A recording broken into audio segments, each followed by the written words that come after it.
Istilah Salafi dan Wahabi sering digunakan secara bergantian. Banyak yang bingung dengan perbedaan antara keduanya, sementara yang lain menyebutnya sebagai sesuatu yang sama. Apa perbedaan antara keduanya? Wahabi adalah label yang diberikan kepada mereka yang mengikuti ajaran Muhammad bin Abdul Wahab. Para Wahabi selalu disebut sebagai Salafi, dan bahkan mereka lebih suka disebut demikian. Aturannya adalah semua Wahabi adalah Salafi, tapi tidak semua Salafi adalah Wahabi. Istilah Salafisme tidak dikaitkan dengan Wahabi sampai tahun 1970-an. Baru pada awal abad ke-20, para Wahabi menyebut diri mereka sebagai Salafi. Apa itu Salafi?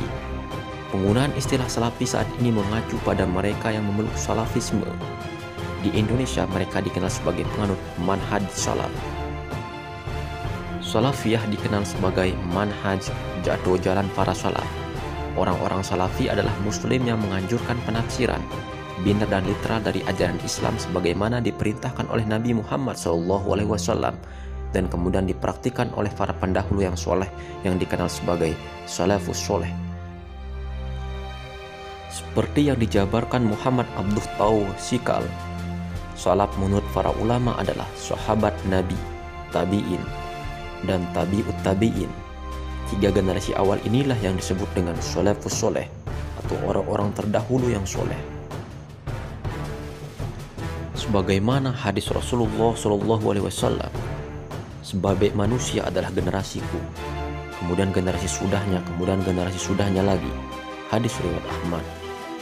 Dalam hadis tersebut, Nabi Muhammad telah menyatakan kelayakan tiga generasi Islam terdahulu yang menegaskan keutamaan dan kemuliaan mereka, motivasi mereka dalam kebaikan, luasnya ilmu tentang syariat Islam, dan bagaimana mereka berpegang teguh pada sunnah Rasulullah.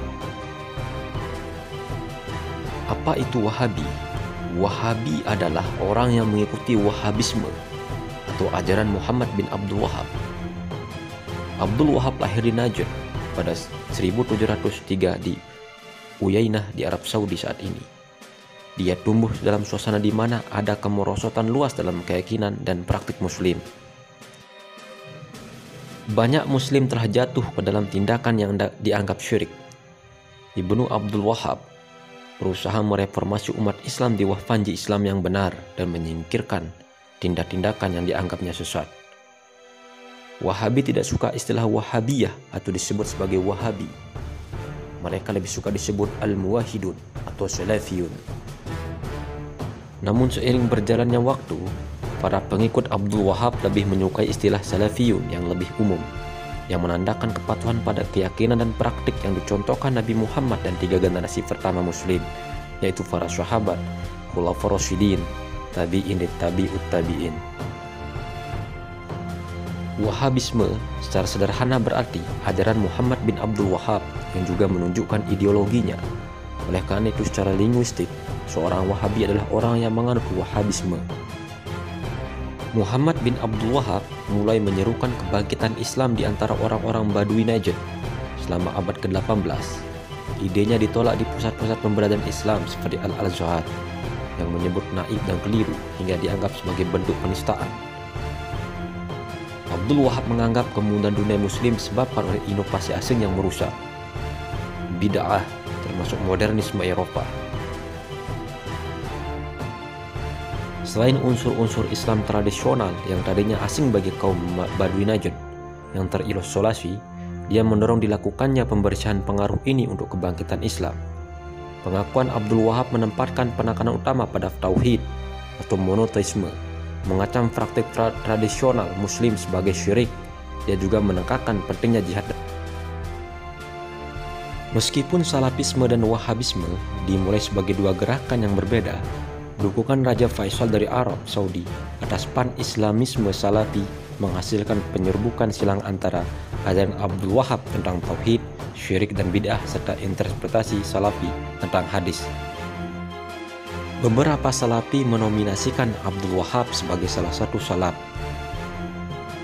dan Muwahhid mulai menyebut diri mereka Salafi. Saat ini ada banyak kelompok Salafi yang memproklamirkan diri, masing-masing menuduh yang lain menyimpang dari Salafisme yang benar. Sejak tahun 1970-an, Arab Saudi telah dengan bijaksana berhenti mendanai orang-orang Salafi yang menentang pemerintah nominal Muslim. Tidak ada keraguan bahwa istilah Wahabi memiliki turunan historis dari Syekh Muhammad bin Abdul Wahab. Walau nama ayahnya telah membentuk salah satu label paling memfitnah dalam sejarah, namun Abdul Wahab sendiri sebenarnya tidak terlalu senang dengan misi putranya. Mereka yang menggunakan istilah Wahabi sebagai serangan ideologis memenuhi dasar mereka pada pendapat bahwa Syekh Muhammad membawa sesuatu yang baru dalam agama kesemenanjung Arab. Secara historis, tidak ada keraguan bahwa misi Syekh hanyalah untuk menghidupkan kembali praktik sunnah yang hilang dan untuk menghilangkan politeisme.